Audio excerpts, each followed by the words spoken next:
Thank you for joining Auto Network Reports. I'm your host, Roosevelt, and we have a full house today. Mr. Greg Morrison, Bumper to Bumper TV in Atlanta. Dawn, sassy chick, hanging out somewhere in Florida, I guess. And we have bi-coastal Mr. David Bolt. Sometimes he stops out in Texas, texgarage.com. And our special guest today is Mr. Irwin Raphael, hanging out now in somewhere in South Tennessee, someplace, I think he said. I'm in Nashville. In Nashville. As always, you can find us on blackpressusa.com. We provide all the automotive content for that digital site, which represents about 230 African American newspapers across the country. We are also Facebook. Now, I always ask that you subscribe to or follow or love or send some handshakes, whatever they do out in social media for the other panelists that are on the show. And I have to get this in. We were talking about it in the green room. Dave brought it up, so I can't forget to say it. That's if you know an African American male that's 30 years or older, please make sure he visits his urologist and get that PSA exam. It's that little prick that could possibly save his life. And I think I mentioned it a couple of shows ago. I probably should just say men in general, because white men are getting prostate cancer look like just as fast as we are, and it's taking people out, and it's something that is preventable. But anyway, I always say this is not a medical show in case you just tuned in. We will get into a recall today. We have one big recall. Volkswagen and Audi recalling 261,000 vehicles. You like this, Dave? A suction jet pump seal inside the fuel tank may malfunction, whatever that is. But anyway, that's when you go to NHTSA.gov, enter your 17-digit VIN number to see if your Audi or Volkswagen is under recall. If it is, call your local dealer. I always say be nice, make that appointment, and get that recall taken care of. As I mentioned, we have a special guest today, but before I get into speaking with Irwin, who I've been looking forward to, it's been a while. I have something I want to show you. He may appreciate this. I don't know, but we'll give it a shot. See if I can get it to run. Recognize Okay. the seat of This that is car? Roosevelt with Auto Network, and we're here in Vancouver, British Columbia with Genesis. And my very, very special guest and now personal friend, Irwin Raphael, is here. He is the general manager of the brand new Genesis brand. Irwin, I am glad to be for here. taking the time. I appreciate it. Thank you. I am glad to be here. This is a huge opportunity, as you know. I want to know, how many times did your heart skip a beat when they said you got the job? One really big time, because this is a huge opportunity, and I'm so excited. And how broad are your shoulders now that you have to carry all the weight? They need to be pretty broad, don't they? That's cool. That's going back a bit in the Wayback Machine. Yeah, Yes, that it was is. back in 2016 in Vancouver. I still have that. Excellent. Irwin, bring us up to speed. Tell us, well, let's go back in time, stay back in time. Tell us a little bit about your experience in the auto industry. What's been going on? Well, my experience in the auto industry spans almost 3 decades, believe it or not. I started my career very early with a truck manufacturer. You might have seen International Truck brands on the road. That's really where I started. And I've worked with Toyota and then the Chrysler brands through all of its iterations: Daimler, Chrysler, Fiat, Chrysler, now Stellantis, and then on to Hyundai. And I had the honor and really a great challenge of launching the Genesis brand in the Americas and getting them off and on the road for the first 5 years of the brand. So that was very exciting for me. I've since left the direct automotive space and I joined an online retailer. You may have heard of them. It's Amazon, and we're doing some great things here. But today we're talking about cars, which is my favorite topic in the whole world. Now, I remember sitting in that Genesis in the back seat. We had little audio problems, but that didn't stop us from having a conversation. And I also caught you on another event with, was it Manfred? Is his name Manfred Fitzgerald? And Fred Fitzgerald, who was also a brother there. So back in the day when Genesis started, you guys, we were all black at the top. Yeah, it was a really interesting. It was an interesting time for me. Manfred and I were brought into the brand at roughly the same time. We didn't know each other. Manfred is an African American, although he was born in a military base in Germany. He spent a lot of his time in Europe. He was the global head of the brand. I was the chief operating officer and responsible for the brand in the Americas. And it was really cool because we can talk culture. We can talk about how we land, how we connect with all kinds of people, and really not have any translation issues or concern. It was a great opportunity to be ourselves, create what we wanted to create, and might I say, it was very successful for both of us and for the brand. One other quick question before I turn you loose, turn these other folk loose on you. When you were appointed general manager, did you have any idea of how successful Genesis would be? No, I would say that nobody would have. I knew what I wanted, I knew what I envisioned, and to be quite frank, Genesis even exceeded that. When you imagine being told we want to launch a new luxury brand, a luxury division in America, we have nothing, we really don't even have a name. We have no brand. We have no company. We have no product. You're the lead. Help us put this together. That's a pretty big ask. Fortunately, I was surrounded with some fantastic people from top to bottom, from design and engineering, manufacturing, sales, marketing, and we were able to bring this brand to life. It was an absolutely amazing experience. And for me, seeing customers and hearing customers point out little details that we really struggled over and fought over and spent a lot of time to have them come to life, and then to hear customers point out those details and talk about how much they appreciate it was really rewarding. Great. Questions, folks? Well, my question, first of all, I'm thrilled to see that you're with Amazon. Amazon announced a deal recently where they're going to be selling Hyundai vehicles online.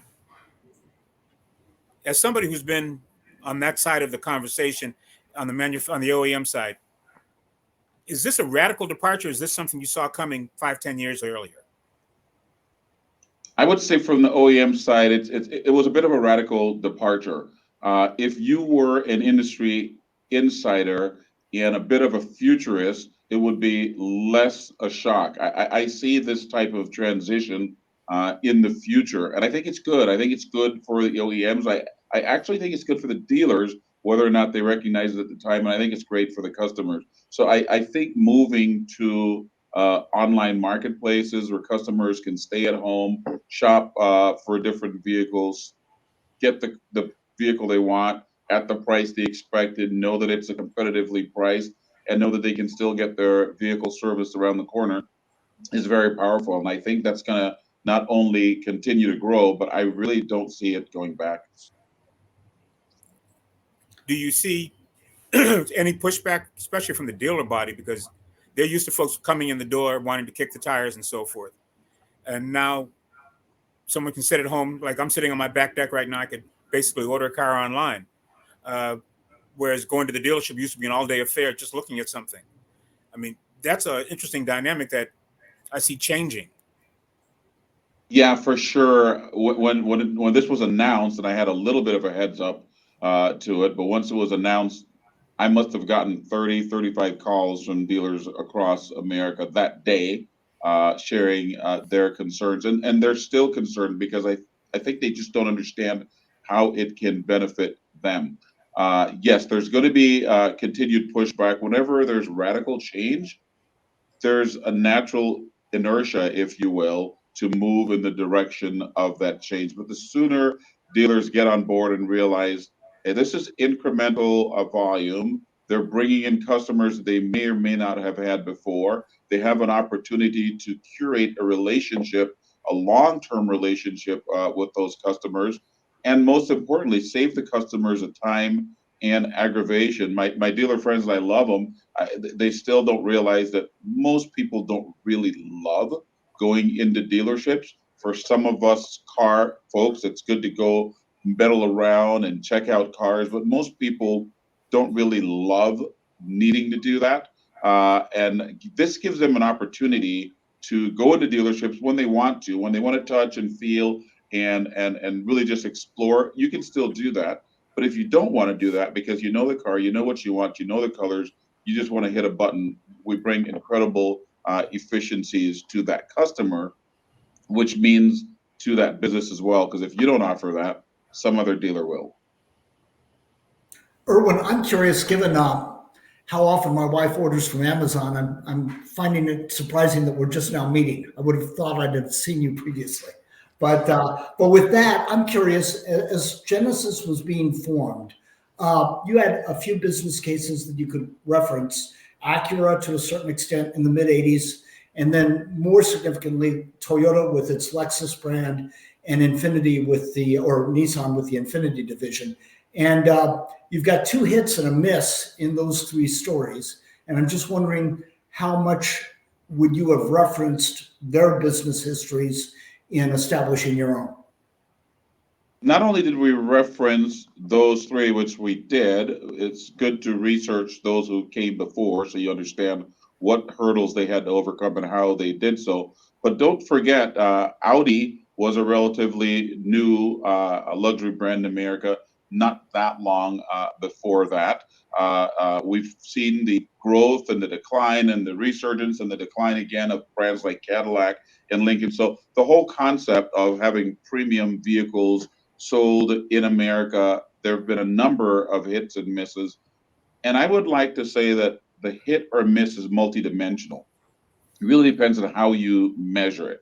If you focus just on volume, you will have one story. If you focus on the total revenue or the profitability of the brand, you have another. If you have how much the customers love that product and that brand, it's somewhat tied to their willingness to pay a premium for it. That's yet another. There's reliability. There are lots of different ways of measuring hits and misses. One of the ones we did consider was the dealer profitability and what makes the dealers successful, and then what makes the customers happy, not only with the vehicle, but the entire customer journey from the time they begin researching the vehicle and the brand to the acquisition. And, the acquisition, as painful as it is, let's say worst case is going to take 4 or 5 hours, and that's a very bad case. But then you own the vehicle for 2 or 3 or 4 or 5 or more years, and so the amount of time you have to interact with that customer when they own the car is super critical, and can help turn that one-time customer into a customer for life. So we did look at the entire spectrum and landed on the way we rolled out the Genesis brand, and the Genesis customers absolutely love it. I'm no longer an employee of the company. I drive two. I have one. My wife has one, and quite frankly, I've been looking at lots of cars, and I can drive any car I want to. I still drive Genesis cars, and I suspect my next car will be a Genesis. Do you have any thoughts, having looked at these histories, how it is that Lexus was such a home run for Toyota, and 35 years later, some would argue that Infiniti hasn't even gotten to first base? Any thoughts? Yeah, I do have lots of thoughts. I think it really boils down to the commitment of the parent company to that brand and the overall experience. I don't have specific numbers. If I did, I wouldn't share them on the whole profitability model and what Toyota was willing to put into Lexus to make it work. But I can tell you a lot of the decisions they made were long-term decisions that companies that are nearsighted may not have made. And some of the other brands were more focused on the short term. And as you can see, taking care of the customer and taking a long-term perspective is really the gift that keeps on giving. And Toyota continues to benefit not only from the Lexus brand, but if I'm on the board of Toyota, I'm not only looking at how many Lexuses I sold and how successful that brand is, I'm also looking at the impact that a successful Lexus brand has on Toyota. So the Toyota customers, Toyota dealers can now show the Toyota customers how their cars have a lot of the features and the engineering and the research that went into Lexus, and that gives the entire Toyota brand a lift. And I'm not sure that I'll just pick on Infiniti would have done the same thing or taken the same approach. Thank you. I have a question. Going back to the whole Amazon thing and Hyundai, some of the Southern Hyundai's on Amazon, how would you convince like the traditional buyer to take that step to actually go online or Amazon to purchase a vehicle? Because I know some of like my traditional readers or whatever, when that whole thing came out, they was like, "Oh my God, I would never do that." And I was just wondering, what were some of the like measures or whatever you would take to convince them to go on to actually do that? So I'm going to step out of my official capacity to answer this question, and I'm going to say Okay. I can't speak on behalf of Amazon, and I don't have the ability to talk to the details of the tie up there. But what I will say is, if I'm putting myself in a dealer shoe or an OEM shoe, or I'm talking Yeah. to friends and colleagues, I would say, listen, you're still going to get the car at a dealership, right? The Amazon truck doesn't drive around and drop a car off for you. So you still have to get the car at a dealership. You're still going to be able to test drive the car, make sure it's the car that you want. What you save is the absolute torment of sitting in a dealership for 2 or 3 or 4 hours and then sitting in purgatory waiting to go into F&I, then go into F&I, spend another hour or two with people trying to sell you things that you may or may not believe you need. You can select and pick what you need yourself and simply go to the dealership. And at that point, all you're doing is validating that the car you selected is what you want, that the colors actually match what it looked like on the computer, and that the vehicle does ride and feel the way you expected. And you're done. You take your car and go home. So you can shortcut a lot of that time. If you love sitting in dealerships and you love spending 4 or 5 or 6 hours in a dealership, by all means, go directly into a dealership. And there are people who like that. I'll be honest with you. When I was much younger in college and when I had recently graduated, for me, going to dealership was like people go to the mall. I went to dealerships. I test drove cars. I had no business test driving because I couldn't afford them anyway. But I just loved cars. And so there are people who want to do that, and that's okay. Or if you want to talk to a sales rep and understand nuances, maybe hear the stereo or see what things you can sit in a dealership all day. I think the beauty there for the customer is in that case, the customer is doing exactly what they want to do with their time. I think that's super important. I don't Makes sense. mind sitting in a Yeah, I know dealership. my neighbor, he was like, "Oh, I love going into the dealership." I was like, "Really?" Yeah, there are So, people who do that, and for them, that's great. But I think the important thing is the customer's doing what they want to do. For the yeah. customer who would prefer to be somewhere else doing something else, and they're like, oh my God, if I wait another 30 minutes, I'll poke myself in the eye. Well, that person doesn't want to go through that process. So all we're doing is offering customers options as the business transitions. Thank you. Now, Irvin, when you were putting together the Genesis brand and when you started, you were sharing the space with Hyundai. Did you all ever consider that having a luxury brand is not the place to be in the showroom with Hyundais?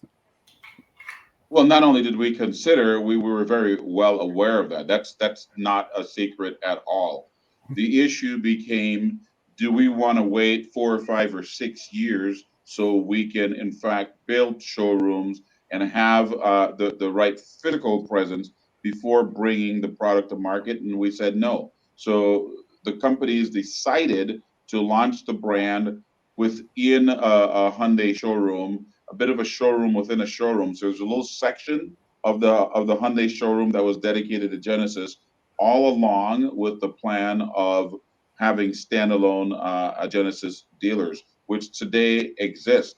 They're few. There are many more being built. I think they're up to close to 20 right now nationally, which sounds like a small number, but for where the brand is, I maintain when I was leading the brand, I still believe it's true. The right number of dealers in America to make this brand successful, to allow the dealers to be profitable and to deliver the experience customers want, is about 100. So you can say they're 20% there, a lot more to come. I don't have intel onto when they plan on getting there and how, but I think given all of the inputs, this was the right decision at the time. But it doesn't take away from the fact that you're right. Going to shop for a phenomenal, a premium car, a luxury car in a Hyundai dealership was not the optimal experience for the customer. We just thought it was better than them not having access to the car at all. I'm sure you're aware of this. There was a bump in the road maybe a year or two ago with the Hyundai dealers and the Genesis brand. When the dealers, as you know, they're interested in the bottom line. Can I make money? I guess initially they didn't think that they could make money with the Genesis. Then all of a sudden, when Genesis got serious about standalones, they said, "Oh no, no, no! You can't break away. You have to stay here." And it caused the Genesis brand, I think, to suffer a little bit. Yeah, I wasn't as close to the details then because, as you know, by that time I had left the company. The reality is, there's never been a debate about whether or not dealers could make money on a Genesis brand.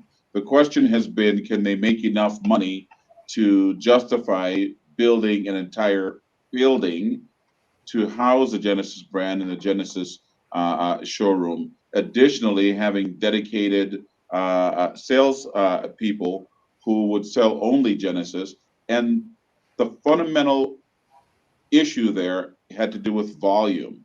If you're selling Genesis and you're making, I'll just make up a crazy number, you make $10,000 a car. If you're only selling 3 a month or 4 a month, you just can't support a standalone showroom. You still have to sell enough to cover the fixed costs, and oh, by the way, to pay your great sales representative who maybe was used to selling 20 or 30 cars, even if they only made a small amount on each one. By volume, they're making a lot more money. So what had to happen, and what still needs to happen, is reduce the number of dealer points so you get more volume going through each one. The salespeople are properly compensated. The dealership's making enough money. And this isn't about making dealers rich. Now, some dealers will get rich in the process. Some will get richer, and that's totally okay. I'm not opposed to that. In fact, I like that model. The reality is, what it does is it allows the dealers to take care of the customer. So if a dealer is overall profitable and a customer has an issue, the dealer's not going to nickel and dime and frustrate the customer. They're going to go ahead and fix that issue, because for them, the image of taking care of customers is very valuable. Net, the customers benefit. Now, I'm glad. Go ahead, Valerie. I won't hog all this time. Okay, thank you. Hey, Erwin, good to see you again. Hey, Valerie. So I guess I just have to admit, when Genesis launched, I was skeptical. One of those. I just wasn't sure there was a market for Genesis. So I guess after all this discussion, what do you think Genesis got right? Was Genesis able to succeed in such a crowded market? Yeah, that's a great question. Good to see you again, and I'd love to chat about the whole Latino market as well, because that was very important to us. But I think there are a few things that I would say that Genesis got really right. One is the brand focused on delivering the right product. Whether the dealer network was right, or the volume, or even we launched with cars first, sedans, and then SUVs. There's never been any dispute about the quality of the product. about the ride, the handling, the steering of the product, the way it sounds, the sense of elegance of the product, and that continues to sustain through the day. People still turn heads and give compliments. So the product was right. So at the end of the day, you have to sell something good, something that people will appreciate. They'll love looking at, they'll love driving, they'll be proud to own. That's the first thing that Genesis got right. Second is the brand image itself. We spent a lot of time, even before cars were brought to market, talking about what we want the brand to be. And at the time, Genesis honed in on three words. We said we wanted the brand to be audacious, taking on big challenging challenges that others maybe would not take on. We were going to be progressive, so at the leading edge of technology, the leading edge of everything that we do, and distinctly Korean, which I interpret as being authentic. It's a Korean company. Let's not pretend like we're German or we're Japanese or American company. Let's bring who we are to the table. And I think for all of us, that's very important, especially for the listening audience here, that you're authentic to yourself. So I think those are two things that the brand brought to the table really, really well. We represented ourselves well. And then we went out and, again, being bold and audacious, took on some incredible brand building initiatives. Who would have thought when we sat down at the table with the PGA and the folks at Riviera Country Club and the Tiger Woods Foundation and inked the deal for the Genesis Invitational at the time?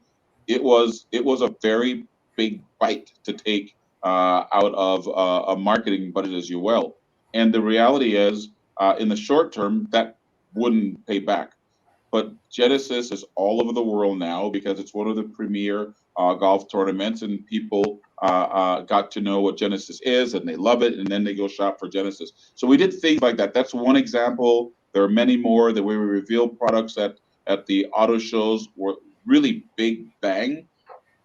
Built a brand experience house in New York. So we took on some initiatives to help build the brand and awareness that maybe others wouldn't, because in the short term you can't really justify the expense. But again, it's a long-term play, and it was very successful. Aaron, have you always owned Genesis since you left the brand? Yes, I have.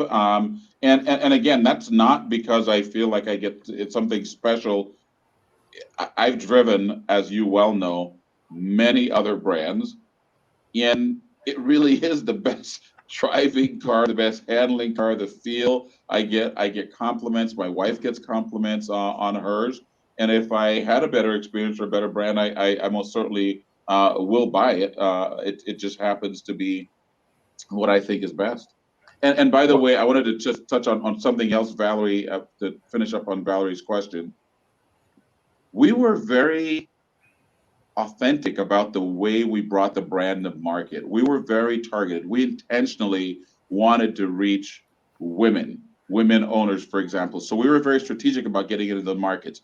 We wanted to reach minorities, especially Black and Latino. And we were very intentional about that, about getting in the right circles so we can reach the right people. We weren't shy about sponsoring events in the LGBTQ plus community, because that's a market that we wanted them to know. Hey, we see you, right? We know what it feels like to not be seen, and we know that you know what it feels like to not be seen. But we all appreciate being seen, and we were very authentic with the way we came to market with individuals and their unique needs. And I don't think we had data that showed we over penetrated with women, we over penetrated with Latinos, we over penetrated with Black. We did extremely well. So it works if you pay attention to people and you allow them to see themselves in you. You build a relationship that's super powerful. So Valerie, that's another thing that I would say we got right.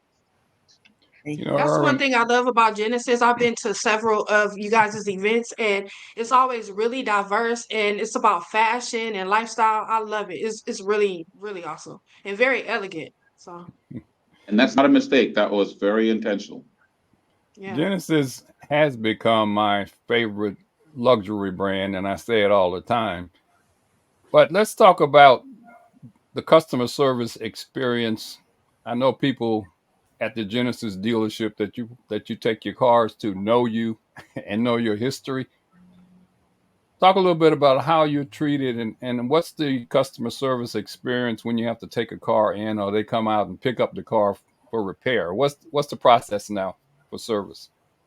Yeah, so the process still remains the same, and that is actually when you go back, this was one of those audacious ideas. We said, hey, there's some dealers that will do what we call valet service. They'll come pick up your car, service it, and bring you another car, leave a loaner.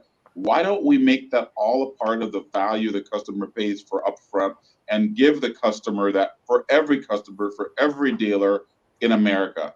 And in some cases, I will tell you, it made sense. In some cases, it was a really rough proposition because there are owners who live 200 miles away, 150 miles away from the dealership. Quite frankly, we had to pay the dealer a substantial amount of money to get them to give that customer that experience. But that goes back to the reality that there are some people who love going to dealerships to test drive cars. I am yet to find somebody who loves going to a dealership to get their car serviced. And so, you know, the showroom, as nice as it is, my motto was the best showroom in the world is your living room. So why don't we give you the opportunity to stay in your living room, go to work, go to your girlfriend's house, go to the beach. We can pick up your car, service it, bring it back, and get it taken care of for you. So that was very, very powerful for the customers. And it still continues to be what we do today. Any final questions? Do you see that that level of customer service extending out as people start doing online shopping for their vehicles through Amazon or any other vendor? Because that to me would, because we live in a society where people are used to having things literally delivered to their door, whether it's food, medicine, whatever. Do you see that kind of customer experience being extended out for online sales for, say, non-luxury brands? I think we'll get there. I think we have to get there. When you think about it, we go online and you can order almost anything and have it delivered to your door. You can have things picked up at your door for shipping. I just feel like as a people, we have evolved to the point where that is the expectation. And the sooner brands and companies can get there, the better for everybody. Do I have time for one quick follow-up? Yes, go ahead, Dave. Now, Erwin, your reference to the PGA tournament and the Genesis Invitational. I'm curious, did anyone ever tell Tiger Woods that that was not an off-road vehicle? And how fast was he going? I won't speak to how fast he was going. The vehicle is quite capable off-road. Unfortunately, Tiger had a very bad accident that really could have been a lot more disastrous to him as an individual, to his family. So I'm very cognizant of that, and I've had the pleasure of actually building a personal relationship with him over the years. And so for me, that's something that's very sensitive. However, the meat here is the car and driver lost control, ended up off of the road. It's a very, very windy road. It was quite slippery. The road had been wet at the time. But again, this is an area where we were super proud because the amount of effort that was put into engineering safety into that vehicle, having the right crumple zones, having a rigid cabin where the customer would be protected. I'm just really glad that he was driving a Genesis at the time. And oh, by the way, the brand got a huge lift out of that because I think other people saw that as well. So it just goes to show when you put your heart and soul into taking care of the customers, even though at that point in time you may not be able to justify the expense if you take a long-term road. And I was very grateful that we had a parent company with very deep pockets that could make a long-term investment in the brand. And so as it turns out, something that was a very disastrous experience for Tiger ended up being very good, I think, for the brand. Well, and believe me, I wasn't trying to make light of his injuries, just the fact that from a product placement standpoint, there are better places to see a GV80, I think, than off-road upside down. But that said, and just anecdotally, with that involvement in that tournament, does Korea's enthusiasm for the sport itself, did that make that an easier sell to the marketing or by the marketing people to the corporate parent itself? That's an interesting question for which I don't have an answer. I don't know, but I tell you, it wasn't a hard sell. It wasn't a hard sell because of the natural fit between the sport of golf, a premium tournament in the PGA, and what we were trying to accomplish, and in fact did accomplish with the Genesis brand.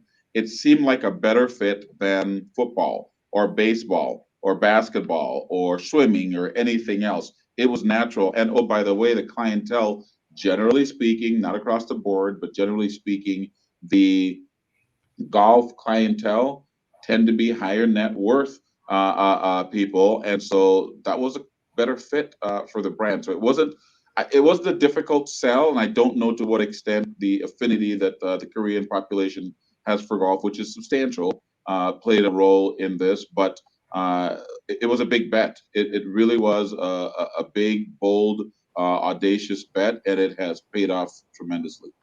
Well, good. Well, thank you. You know, Erwin, I still find it interesting that here we are in 2024, and we still have manufacturers and dealers debating whether consumers will be happy buying cars online. I don't know whether you know my story. This business started back in the mid 90s, and we put the first dealer group on the internet with searchable inventory, working with credit union members who purchased cars, and we did over 20,000 sales. So I just find it crazy that wouldn't be a part of your mindset if you know that's what the customer wants. And in the United States, you can only buy a new car through a franchise dealer, so you're never cutting the dealer out of the buying process itself. So I still find it interesting that in 2024 we're having that discussion, and the discussion should be, how do we satisfy the customer, period? You know, people talk about social media. Oh, you should be every place the customer is, and everybody agrees to that. But when it comes to buying cars, there's a debate as well. The customer's online. Do we really want to be there to help them buy an automobile? Yeah, and I'm sure I will have some dealer friends who will listen to this and will take issue with my comment here.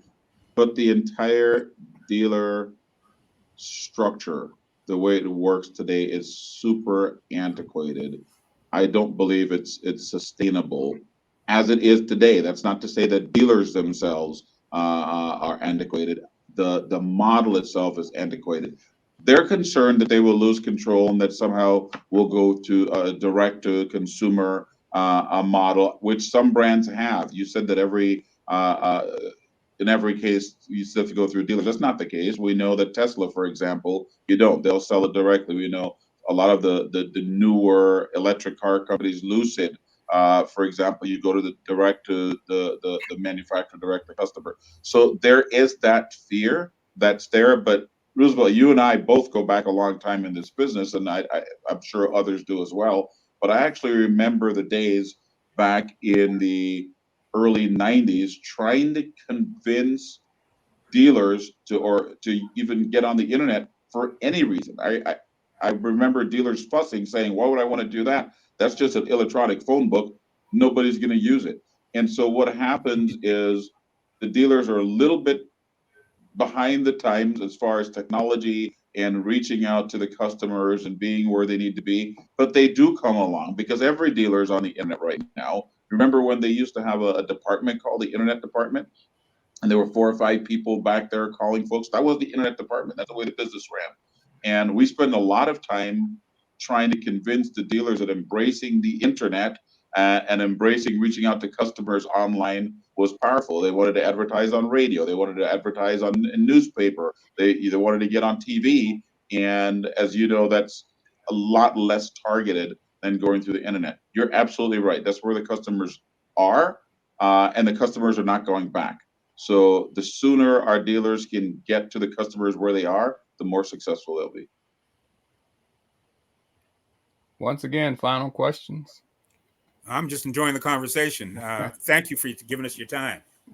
Yeah, me too. Erwin, it was a Absolutely, Mike. pleasure seeing you. I don't know whether you are in touch with Manfred or not, but tell him I said hi.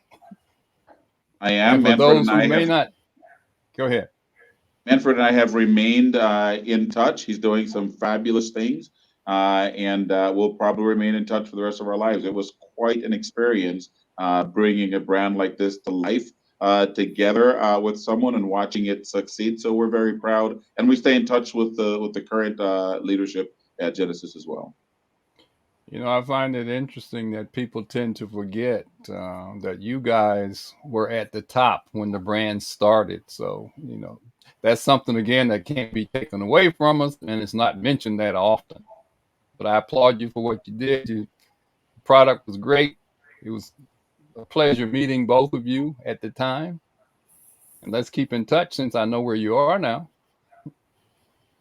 Absolutely, and anytime I can be of service to you or any of your colleagues, you know how to find me. Great.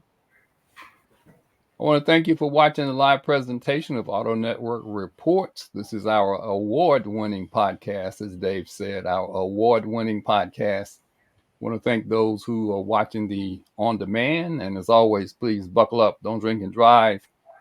Buckle up. Don't text and drive. See you next time. Thank you. Thank you, Erwin. Appreciate it. Thank you. Thank you.